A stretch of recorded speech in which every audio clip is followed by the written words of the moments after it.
sikit, Siham. Jual beli washer ni, Siham dapat semua duit tu kan? Kan Siham yang membelanya? Nak beli apa? Siham tak pernah ada duit.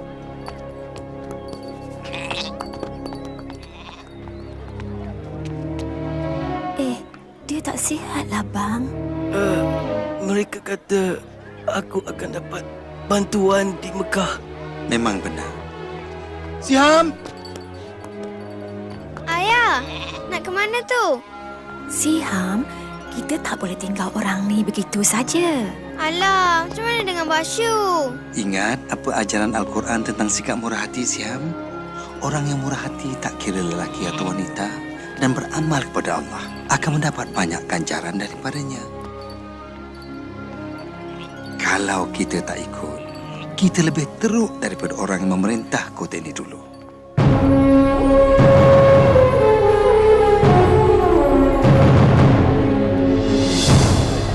Kamu tahu, Siham, dulu Mekah lain. Ratusan patung berhala mengelilingi Kaabah. Dan orang seperti ayah yang miskin ini hidup amat susah masa itu.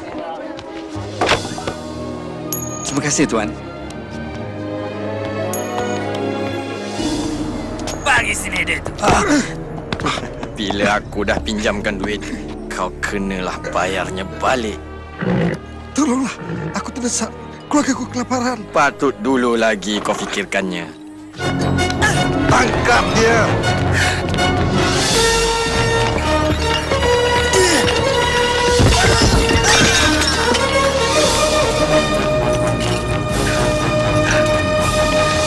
Selamat datang ke Mekah. Kamu datang dari jauh. Ingat, perbanyakkan barang yang dipersembahkan. Kalau kamu murah hati, Tuhan akan beri ganjaran. Apa?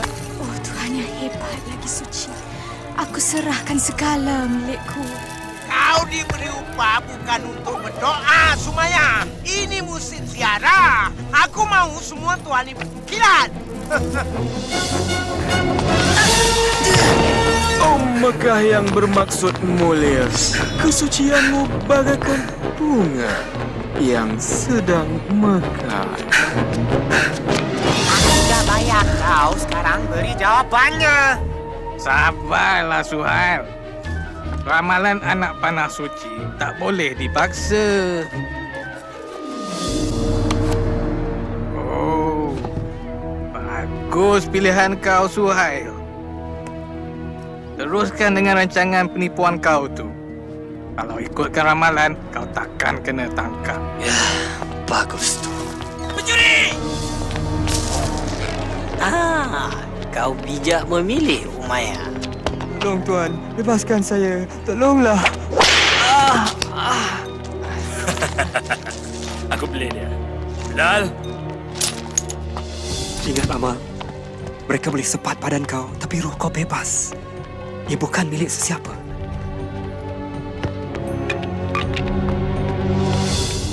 Kau! Ke tepi sanalah! Nah, kau paling semula. Tapi ingat, kalau kalah, kau jadi hambaku. Tidak! Kau milikku!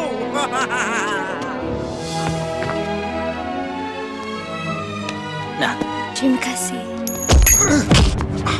Bangun! Dah berambus dari sini.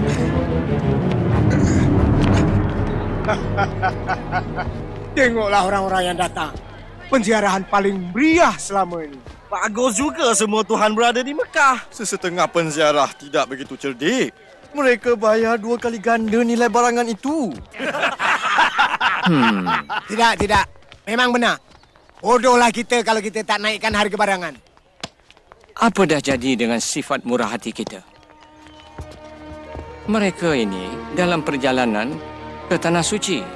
Dulu kita rasa bangga kerana dapat bekal air dan tempat rehat untuk mereka. Tetapi sekarang nampaknya kita rasa bangga kerana dapat ambil kesempatan di sebalik ketaatan mereka. Aku tak nak dengar semuanya ni. Bertenang, Abu Jahal. Abu Talib ni ketua kita. Ya, dia saudaraku. Tapi itu tak bermakna aku kena duduk di sini dan dengar tuduhan palsu. Mereka akan mati kehausan kalau bukan kerana kita. Nilai kita 10 kali ganda. Dia ingat dia boleh leteri kita kerana kerabatnya menjaga Kaabah. Kita semua mesti ubah cara kita. Hati-hati Abu Talib. Ada kala perubahan bawa bahaya. Abu Talib tidak menyangka anak saudara yang dibelanya Muhammad sallallahu alaihi wasallam akan merubah dunia buat selama-lamanya. Ketika berusia 40 tahun, baginda menuju ke sebuah gua di pinggir kota untuk bersendirian, bermunajat dan berfikir. Baginda bimbang akan ketidakadilan di Makkah, penghambaan, layanan buruk terhadap wanita, sifat tamak dan suka berjudi, membunuh bayi baru lahir, dan pemujaan patung berhala daripada kayu dan batu. Bukannya Tuhan kepada Nabi Ibrahim, Musa dan Isa. Seperti selalunya, Muhammad akan ke gua itu. Tiba-tiba, Muhammad dikelilingi cahaya. Apabila mendongak, baginda ternampak malaikat Jibril berdiri di depannya. Muhammad tergamam. Bacalah perintah malaikat. Aku tak tahu membaca, baginda menjawab. Jibril mengulangi perintahnya sebanyak 3 kali dan setiap kali jawabannya sama. Kemudian Jibril mengajarnya. Bacalah dengan nama Tuhanmu, pencipta alam ini. Dialah yang menjadikan manusia daripada setitik darah. Bacalah, Tuhanmu yang Maha Kuasa, yang mengajar kamu menulis. Dia yang mengajar manusia apa yang tak diketahui. Selepas itu Jibril pun gaib. Muhammad sallallahu alaihi wasallam menggeletar serta bingung. Baginda keluar dari gua dan terus berlari ke rumah. Baginda rasa sangsi apa yang dilihatnya, tapi semasa turun dari bukit itu, Jibril muncul lagi dan berkata, Muhammad, kau pesuruh Allah dan aku ini malaikat Jibril. Muhammad cuba berpaling, tapi kemana saja baginda berpaling, Jibril kelihatan mengulangi kata-katanya. Muhammad, kau pesuruh Allah dan aku ini malaikat Jibril. Sebaik saja malaikat itu gaib, Muhammad sallallahu alaihi wasallam bergegas pulang ke rumah. Setibanya di rumah, tubuh baginda masih menggeletar. Baginda meminta Khadijah menyelimutnya. Muhammad menceritakan apa yang dilihat dan didengar. Muhammad bimbang mungkin dia akan menjadi gila ataupun sudah dirasuk. Tapi Khadijah meyakinkan Muhammad, Tuhan tak akan biarkan roh jahat merasuki lelaki sepertinya yang sentiasa bercakap benar dan mengambil berat terhadap mereka yang memerlukan. Selepas itu, Khadijah pergi bertemu sepupunya seorang ulama, lalu menceritakan apa yang telah berlaku. Suami kau ialah seorang pesuruh Allah. Orang akan menuduhnya menipu dan melakukan kerja sihir. Dia memang akan disisihkan. Walaupun sepupunya memberi amaran, Khadijah percaya segala yang diceritakan suaminya. Dan dia tidak teragak-agak untuk menjadi orang pertama memeluk Islam. Dan selepas itu, yang lain pun turut serta. Aku asyik dengar kabar angin tentang perhimpunan sulit Muhammad. Tolonglah Abu Jahal. Tapi dia mengajar sesuatu. Aku tak tahu apa yang diajarnya. Tapi anak angkatnya Zaid dah jadi pengikutnya. Dan juga sepupunya Ali. Peduli apa? Yang lain tu hamba dan pengemis. Tapi dia mesti dihukum. Untuk apa? Kerana mengajar sesuatu yang lain. Dengar sini. Jika pengikutnya orang yang berkuasa, kalau ajarannya membahayakan, aku akan ajar dia. Tapi dia Muhammad Abu Jahal, Al-Amin, yang jujur. Selama 3 tahun Nabi Muhammad sallallahu alaihi wasallam menyebar Islam secara rahsia. Pada masa itulah Siham, ayah dapat tahu tentang ajarannya. Apa betulkah kita buat ni? Mak mesti dengar. Kita takkan apa-apa, Jalilah. Masuk, cepat. Malam ni lagi ramai. Terima kasih, Jafar.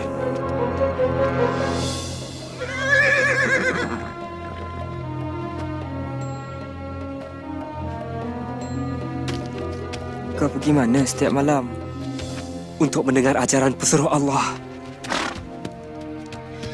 Gembira rasanya mempelajari Islam daripada Nabi Muhammad sallallahu alaihi wasallam. Wahyunya, Al-Quranul Karim memperdengarkan kata-kata yang sungguh indah. Baginda mengajar kami, semua Tuhan di Mekah tak ada kuasa. Cuma ada satu Tuhan. Tuhan kepada Nabi Ibrahim, Musa dan Isa, dan kamu mesti menyerah segala-galanya kepada Allah. Tiada beza antara kaya dan miskin. Semuanya sama. Yang miskin tidak boleh dicemuh ataupun dihina. Mereka mesti dibantu.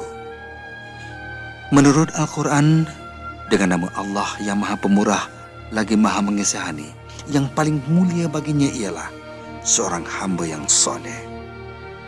Wanita bukan barang milik. Mereka ciptaan Tuhan dan sama penting seperti seorang lelaki. Hormatilah mereka. Bumi ini kurniaan Tuhan. Berbuat baiklah padanya. Kamulah penjaganya. Dan ingat, kamu akan dihisap mengikut amalan kamu. Ramai memeluk agama Islam pada malam itu. Kami mengucap 2 kalimat syahadah. Tiada Tuhan melainkan Allah dan Muhammad pesuruh Allah.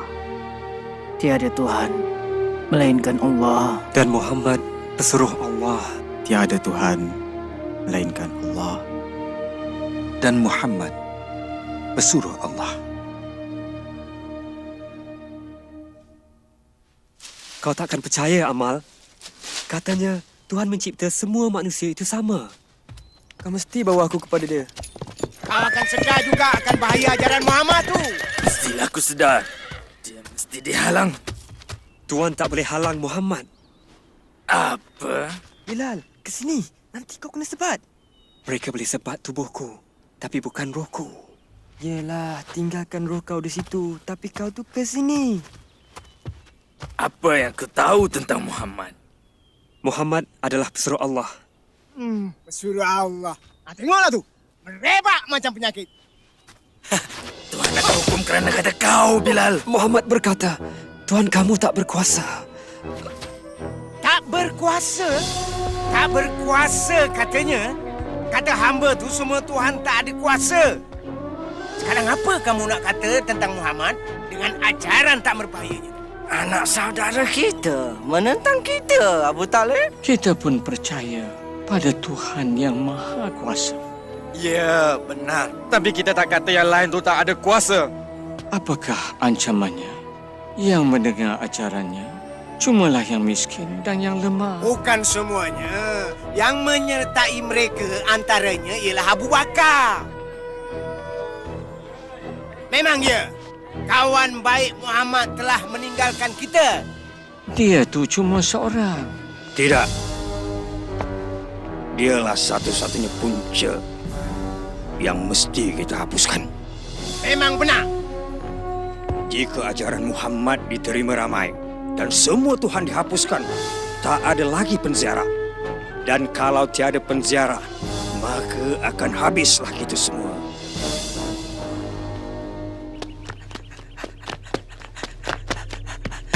Pesuruh Allah telah membunyikan semboyan. Apa? Mekah diserang? Saya tak tahu. Jomlah. Sumayyah, jom ke Kaabah. Cepat. Si, kemari. Cepat. Apa yang sedang berlaku? Entahlah. Tu pun dia. Duduk sini. Nampak pesuruh Allah dah? Tu, kat sana tu. Muhammad nak berkhutbah. Ketika itu Nabi Muhammad sallallahu alaihi wasallam pun bersabda, "Wahai penduduk Makkah, jika aku kata ada bala tentera di belakang bukit hendak menakluki kita, kamu percaya atau tidak?" Kami percaya apa saja daripada kau, Muhammad. Kau sentiasa bercakap benar. Muhammad bersabda lagi, "Wahai penduduk Makkah, aku merayu kepada kamu, tinggalkan Tuhan kamu dan sembahlah pada Tuhan yang satu yang Maha Esa. Selamatkan diri kamu daripada api neraka, kerana aku tak dapat menghalang kamu daripada balasan Tuhan. Aku cuma nampak bahaya yang datang dan memberi amaran kepada kamu untuk menyelamatkan kamu." Anak saudara kita memperbodohkan kita. Hentikan dia, Abu Talib. Tak malu kau, Muhammad? Kau kumpul kami semua untuk ini. Oh, baginda sungguh hebat. Kau percaya ke orang ni? Tentu sekali. Segala-galanya. Muhammad dah turun bukit. Jom ikut dia. Berani kau kira nanti Mekah? Kau yang ada itu tak cukup bagus ke? Kami akan lindungi kamu, Rasulullah. Berani kau kutuk Tuhan-Tuhan tu? Nabi? Ha? Buat benteng! Jangan sampai mereka jenakan Nabi! Satu! Jangan benarkan mereka rempuh! Kau tak boleh buat macam ni, Bilal. Jika pesuruh Allah secara terbuka sebarkan agama, aku pun nak sertainya secara terbuka juga. Apa semua ni? Nanti jangan bagi tahu aku, hamba aku dah jadi orang Islam. Tuan boleh miliki tubuh saya, tapi roh saya... Biar aku teka. Kau fikir roh kau tu dah bebas? Tidak, roh saya juga adalah hamba. Tapi bukan pada Tuan, pada Allah. Situlah kau silap, Bilal. Semuanya milik aku. Kau dan apa saja yang kau fikirkan. Semuanya. Cakap. Jangan aku Muhammad dan kata roh kau milik aku. Cakap, Bilal, cakap. Tiada Tuhan melainkan Allah. Dan Muhammad pesuruh Allah. Mari kita tengok apa kata kau bila disebat. Kau patut pun. Memang patut pun. Dan akui ajaran Muhammad. Bilal? Ya Isa. Ya Isa. Cakap aku pemilik kaum kau dan aku akan alih bercakap. Cakap.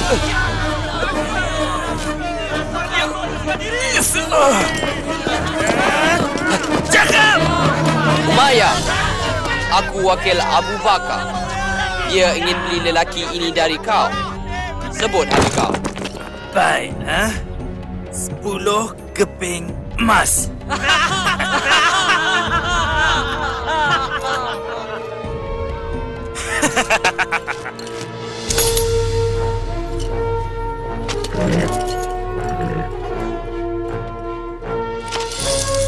Kau fikir kau menang sesuatu, bukan?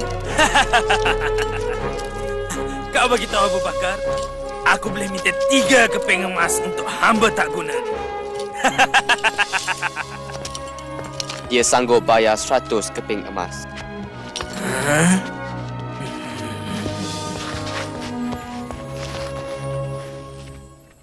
Walau disiksa, Muhammad masih tak berhenti menarik penziarah kita masuk Islam. Macam mana tu? Itu mudah saja. Dah tertulis dalam Al-Quran. Apa? Kitab yang dikata ajaran dia itu? Itu semua cuma perbualan kosong je. Aku tak bangkang, Abu Jahal. Ajaran Muhammad bukannya bual kosong ataupun merapu. Kata-katanya berkuasa, mudah dan bukan direka. Ilmu sihir? Itulah saja penjelasan yang boleh diterima. Kalau begitu, kita mesti halang dia dari gunakan ilmu sihir untuk menentang kita. Abu Talib, kami sangat hormat pada kau. Sejak dulu lagi berkali-kali kami minta kau halang anak saudara kau. Tapi kau biarkan saja. Dia mengancam keamanan di Mekah. Berapa tahun dulu dia bawa keamanan ke Mekah? Kau sanjung kecerdikannya, Abu Jahal. Ingat tak semasa Kaabah dibina semula? Kita nyaris membunuh. Nakkan hak letak Hajarul Aswad. Tapi Muhammad datang. Maksud aku, Abu Jahal, halang dia atau orang lain yang buat. pergi! Kau nak tengok pembunuhan dan pergaduhan sesama Quraisy? Pergi kau! Kau faham keadaan aku kan, Abu Talib? Sekarang bertambah susah untuk aku kekalkan keamanan. Tolonglah, kau nasihatkanlah anak saudara kau tu. Untuk keamanan Mekah, aku akan bercakap dengan dia.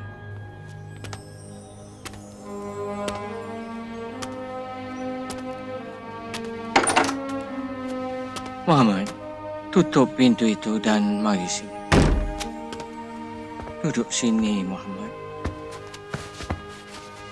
Anak saudaraku, orang Quraisy suruh kau berhenti berkhutbah. Kalau diteruskan, pakcik rasa pakcik tak dapat menolong kau. Pakcik dah tua, Muhammad. Pakcik tak berdaya lawan mereka. Yang juga jiran pakcik, bangsa pakcik. Mereka yang pakcik kenal selama hidup ini. Adakah penting khutbah kau, Muhammad? Hingga aku dan kau mesti mati kerananya. Perlukah ada pertumpahan darah di kota ini? Untuk keamanan Mekah, hentikanlah khutbah kau. Hal ini membuat Nabi Muhammad SAW sangat sedih. Baginda pun bersabda, jika mereka meletakkan matahari di tangan kanan saya dan bulan di tangan kiri saya tetap menjalankan tugas.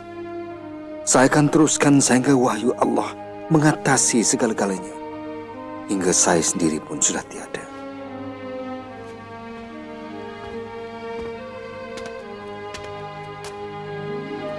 Muhammad, buatlah apa yang kau fikir perlu. Pakcik tak akan menyisihkan kau. Sekarang, maupun selagi pakcik masih hidup. Kita ni bapa saudara Muhammad. Kita perlu bagi dia sokongan dan perlindungan walau apa sekalipun. Kenapa? Kenapa kita nak jadi musuh Mekah kerana seorang lelaki? Kerana dia anak saudara kita. Dan kerana dia tak buat sesuatu yang salah. Hansa yang gagal sudah bersuara. Nasib baik kau cekap guna pedang saudaraku. Kerana Muhammad akan perlukannya. Aku tak mahu mati untuk dia. Hanya kerana dia kata dia nampak malaikat. Muhammad terus berkhutbah walau apa kita buat padanya dan pengikutnya. Tolonglah, tolong halang dia sebelum dia rosakkan segalanya. Dia dah datang. Dia sembahyang.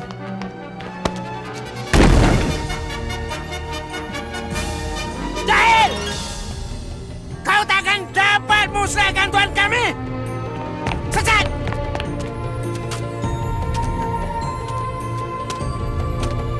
Berani kau buat tak indah!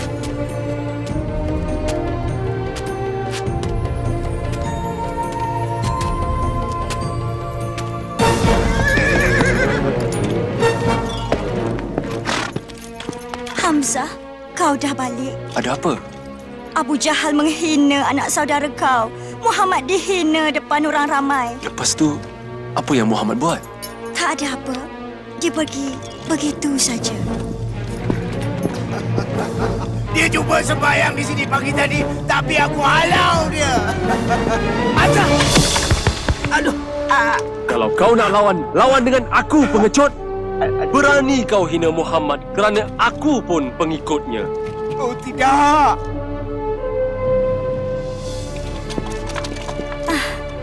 Aku tak tahu pun kau pengikut Muhammad. Sekarang ni ya.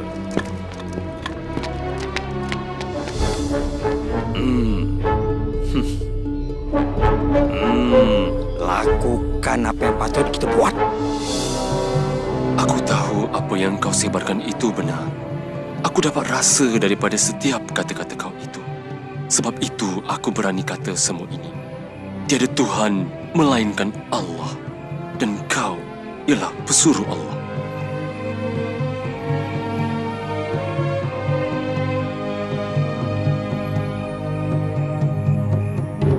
Tangkap mereka! Ikut sini! Mana kau nak bawa mereka?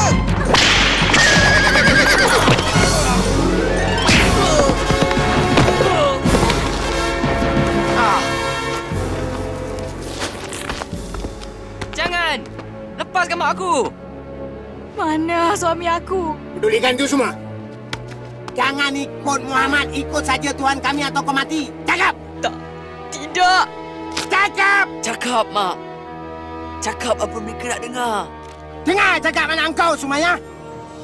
Cuba kau cakap pada Mak, Ahmad. Sanggup kau murtad kerana nak hidup?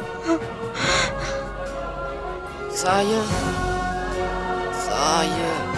Samalah dengan Mak. Tiada Tuhan melainkan Allah. Dan Nabi Muhammad pesuruh Allah. Kau nak permainkan aku. Itulah kata-kata terakhir kau.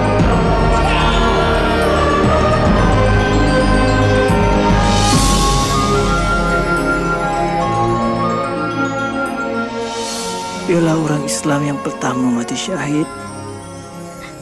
Kasihan Maya. Kasihan Yasir. Nasib baik Ammar hidup. Bagaimana dia? Nabi sedang cuba tenangkan Ammar. Tapi Nabi bimbang akan nyawa kita. Kalau boleh, sesiapa yang terdaya tu, pergilah ke Habsyah. Ke Habsyah? Ya, ia diperintah oleh seorang raja Kristian yang baik. Mungkin kita boleh tinggal di sana. Aku diarahkan mengetuai kumpulan. Aku perlukan seorang pembantu. Pergilah Malik. Kami selamat.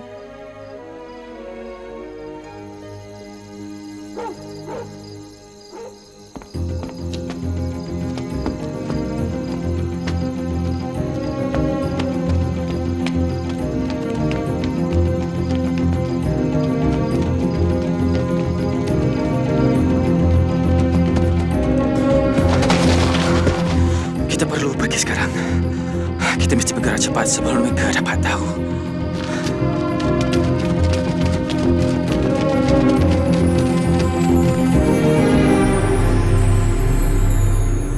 Mungkin mereka dah sampai Habsyah sekarang.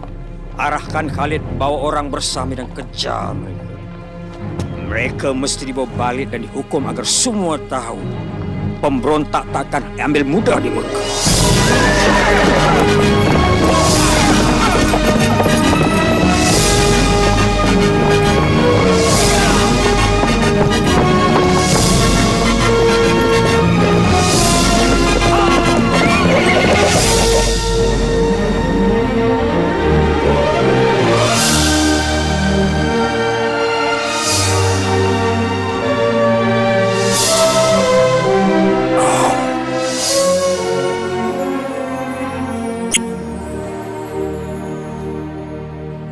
Ini rantai permata aku. Milik kau sekarang. Rahmatilah aku kerana bermurah hati. Kerja yang bagus. Aku tahu kau kenal Raja Habsyah tu.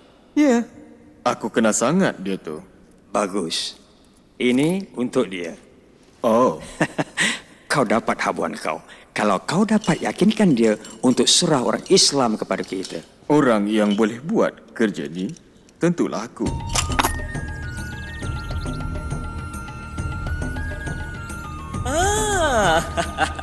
Gembira jumpa kau lagi, Amru. Semua hadiah ini untuk tuanku. Sifat murah hati kau dah keterlaluan. Tuanku berhak lebih dari ini. Beta faham. Kau bimbang akan beberapa orang yang telah berhijrah dari kota kau. Pemberontak, tuanku. Mereka timbulkan kekacauan di kota kami dan mereka akan buat yang sama di bumi itu. Beri saya peluang ini untuk bawa mereka balik. Bagi beta, mereka baik saja. Mereka cipta agama baru dan ingin hapuskan semua agama lain. Apa jawapan kau? Tuanku. Sembah Raja. Kami tak sembah sesiapa, tuanku. Kami cuma sembah Allah. Tengoklah, tuanku. Dah mula tunjuk lagaknya tu. Tak mengapalah. Beta lebih bimbang akan sikap mereka kepada Tuhan daripada diri beta. Teruskan. Tidak lama dulu, tuanku, kami hidup dalam kejahilan. Kemudian Allah mengutuskan seorang Nabi kepada kami. Dia menyeru agar taat kepada satu Tuhan dan sentiasa bercakap benar. Kami disuruh menyayangi dan menjaga ibu bapa kami, membantu jiran tetangga dan bersedekah kepada fakir miskin. Dia menyatakan masa kita di dunia ini singkat dan segala di sekeliling kita adalah ciptaan Tuhan. Bumi, jasad kita ni, kita mesti jaga semua. Kita akan dihisap di depan Tuhan akan setiap amalan kita nanti. Apa yang mereka ajar, Amru, ialah agama Nabi Isa. Tidak, tuanku. Mereka tidak menghormati agama tuanku. Mereka mendakwa Isa bukan anak Tuhan, tapi seorang lelaki biasa. Tentang Isa, Nabi menyatakan kepada kami, Nabi Isa ialah Nabi Allah, pesuruhnya, agamanya dan kebesarannya yang ditiupkan kepada Maryam, seorang gadis suci. Kepercayaan kami dan kepercayaan kamu seperti dua pancaran cahaya terpisah, tetapi datang dari sumber yang sama. Beta tak akan benarkan kamu pergi, walaupun dapat emas yang banyak. Kamu boleh tinggal di sini selama mana yang kamu suka. Dan kau pula, ambil semula barangan kau dan pulang ke Mekah.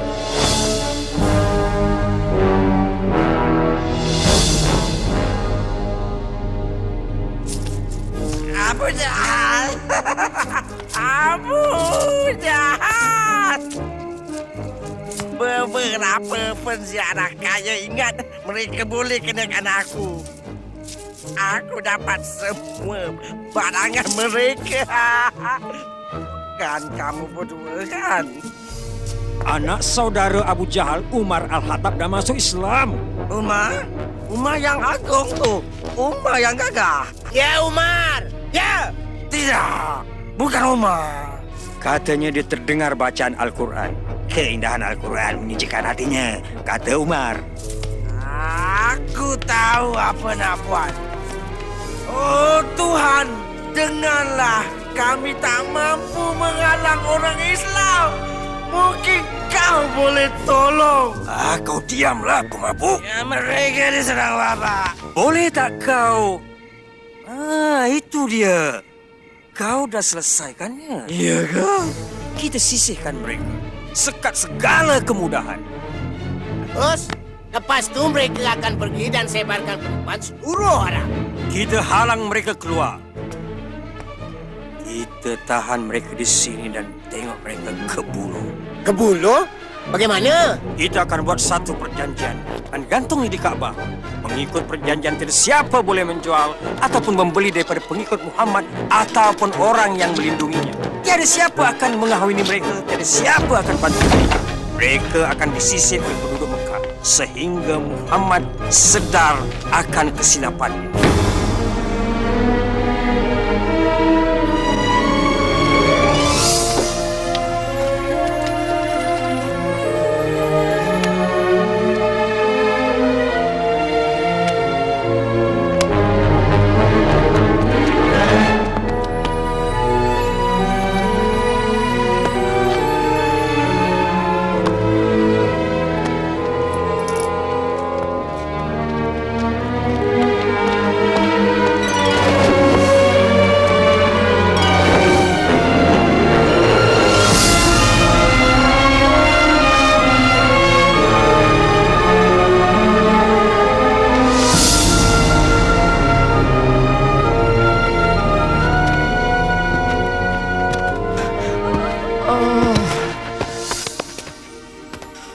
Terima kasih, Muhammad.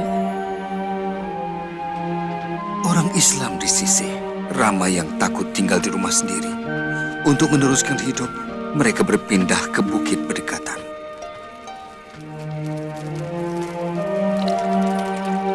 Terima kasih. Maaf, ini saja yang ada. Saya masih lapar, Mak. Mak tahu, sayang. Mak tahu.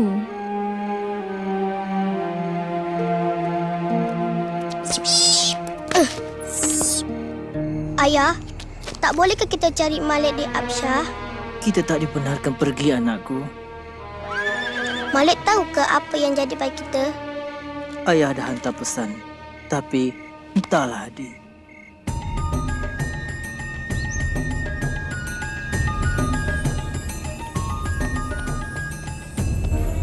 Kau tak boleh pergi sekarang, Malik. Seorang pula tu. Aku tak boleh tinggal di sini sementara keluarga aku menderita. Inilah saja, Ammar. Isteri Nabi Khadijah dah jual segala hartanya untuk beli keperluan ini. Tapi ini pun tak tahan lama. Tak sangka keadaan ini berpanjangan selama 3 tahun.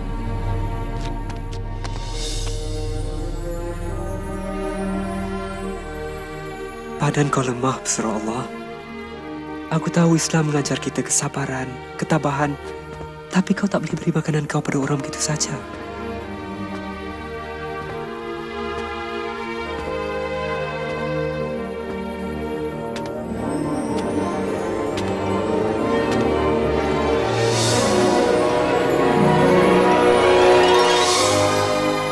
Ya, Tuan.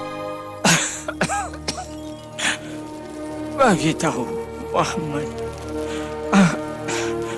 aku akan sampaikan pesannya pada kaum Quraisy. Tuan kan tak sihat? Aku cukup sihat.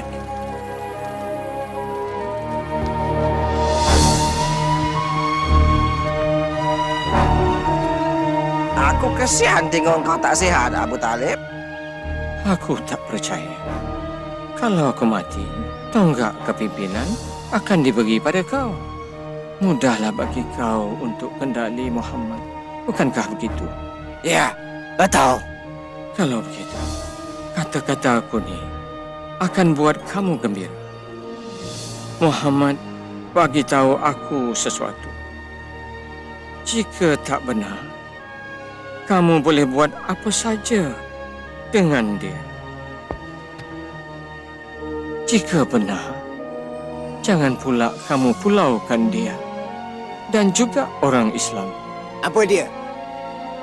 Inilah dia, perjanjian pemulauan yang kamu tanda tangan dan gantung di Kaabah. Telah dimakan serangga, kecuali ayat ini dengan nama Allah.